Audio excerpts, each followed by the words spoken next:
Despite 1 year of relationship, the end of Ayanokoji and Karuizawa Kei relationship is not something that will surprise everyone. Some people already know even since it first started, some people realize it in the middle, but some people keep denying it even until the end. However, when the time comes, it seems the readers are not the only ones who still try to deny it. Ayanokoji and Kei breakup scene is hard to accept, and also hard to understand.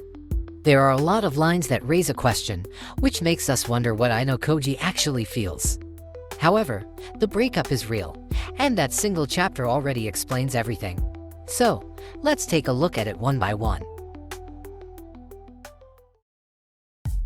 From all the choices available, Ayanokoji chose to end their relationship after they watch a movie.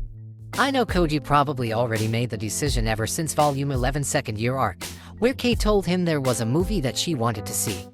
At that time, Ayanokoji made sure that the release date of the movie did not pass the date of spring break, because Ayanokoji was already planning to leave the class before it happened. Back to the movie, there must be some kind of reason why Ayanokoji chose to end their relationship right after their date. It might be the same reason why Ayanokoji intentionally created a rift in their relationship back in the Volume 9 second year arc, because he wanted to feel something from the bad side of the relationship. Their relationship was going to smooth, so Ayanokoji need to play the bad guy just to spice things up, because the reason he chose to date Kei is because he wanted to learn. This breakup is the same.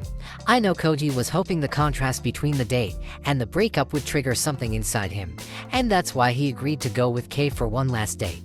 However, a movie date is a truly interesting choice.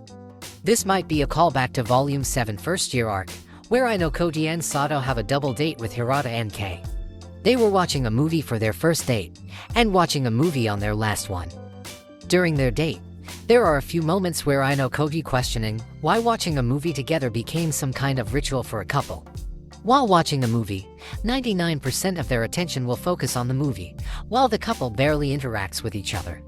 This is somehow similar to their relationship, where they did what a couple should do, but barely tried to know each other better. Kei had a hunch that Ayanokoji's childhood is not normal, but never questions it further. As for Ayanokoji, he didn't even ask how Kei got her scar. Even though their relationship seemed happy, it's all just on the surface. They knew each other as a boyfriend and girlfriend, but didn't know each other as a person. Just like in the movie, they spent 99% of their time acting like a couple, but only 1% time to deepening their relationship. There is also a fun symbolization from the popcorn. Kei always ordered a large portion with half being sweet and half being salty.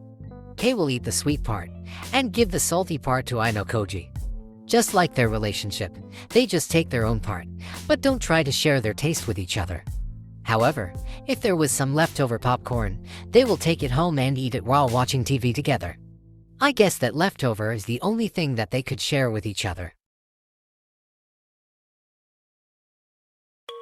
Before he went to the date, Ayanokoji was wondering what he would feel when the time come. He stated that he had been planning the breakup ever since he confessed to Kei. However, in Volume 11.5, Ayanokoji also wondering if there will be a different future where the breakup will never come. Even from that time, Ayanokoji was hoping for something that could outplay his prediction. He wanted something that could go beyond his calculation, not just hoping, he was praying for it. Their last date is Ayanokoji's last test to see if he will finally feel something when he realizes the end is near. Will he feel resistant, or is it possible for him to throw away all his plans just to be with Kei? Unfortunately, the answer is no, or it's more accurate to say we didn't know what Ayanokoji actually felt when they finally cut their relationship. The breakup scene is quite confusing because it feels like reading an illusion, just like the title of the chapter. It was first written as if we were reading Ayanokoji's monologue, but as each paragraph passed, Ayanokoji sounded more and more out of character. Ayanokoji began to cherish his moment with Kei, and wanted time to stop so they could enjoy those moments forever. At first I thought Ayanokoji finally felt something, and refused to let go of Kei. Perhaps his human emotion finally awakens, and his love changes him dramatically to the point we cannot even recognize him anymore. However, reality is often disappointing. The moment Ayanokoji said let's break up, the illusion shattered. Cinderella magic is over, and what is left for Kei is just a cruel reality. Their feelings were never aligned. No matter how much Kei tried to weave them together, it would never work. After all, every word that we read after they leave the movie was all just Kei's fantasy. The POV was already changed to Kei's perspective ever since the movie ended. However, Kei didn't want the story to reach the end. Kei knows what will happen after their date, so she tries to deceive herself into thinking that Ayanokoji truly loves her. However, no matter how good Kei could mimic Ayanokoji's thoughts, it was still just an illusion that could not hold a candle in front of reality. At the end, Ayanokoji cannot feel anything with Kei and decides to break up. Their love was always one-sided, and with that in mind, Ayanokoji just left. No looking back, no hesitation, no pause. What was left for Kei was just a closed door, and a quiet room for her to cry.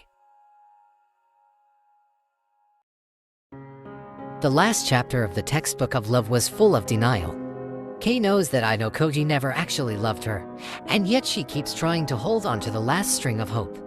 However, what makes this chapter special is how mature Kei has become. She didn't despair or beg Ayanokoji to not leave her, but she understood what Ayanokoji wanted, and tried her best to live with that expectation. Ayanokoji wants her to break free from her parasitic nature, but even Ayanokoji doesn't know for sure how Kei will handle the breakup on her own. Maybe Kei cannot handle it at all and decides to shut herself in her room. She could even drop out of the school, or even worse, go crazy and step into the dark path. Even if Ayanokoji already prepared Sato for her, Kei's nature as a parasite is the reason she survived until now, but that is something that she must get rid of. Fortunately, Kei manages to survive and step onto the right path. I don't know how much Ayanokoji already planned for ahead, but I'm sure even Ayanokoji didn't realize that maybe Kei will become the greatest reason for his loss in the future.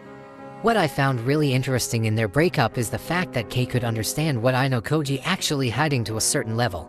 She could guess Ayanokoji's real motive for expelling Mizono, and even the way Kei could mimic Ayanokoji monologue show us how deeply she actually understands Ayanokoji. Kei might be the only one who could sense Ayanokoji's small emotions beneath his poker face. She might not know much about Ayanokoji's past, but she knows Ayanokoji in the present, and probably could predict him in the future. The last volume already proven it, where she could guess that Ayanokoji is the one behind Ichinose's strategy.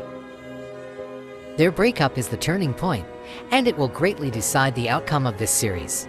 Half of the reason why Ayanokoji chose to date her is for herself, but the other half is for him.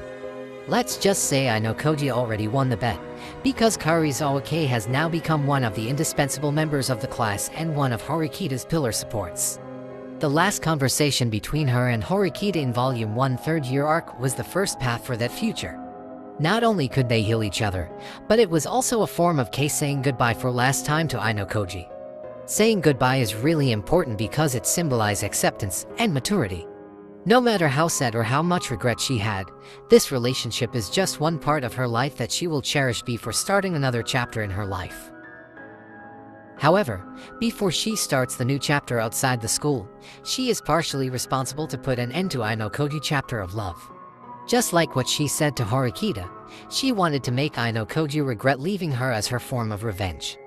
I don't think Ayanokoji will regret his choice, but I'm sure he will be glad if they manage to do that. After all, it will become another page of his school life, and he will keep it with him for the rest of his life.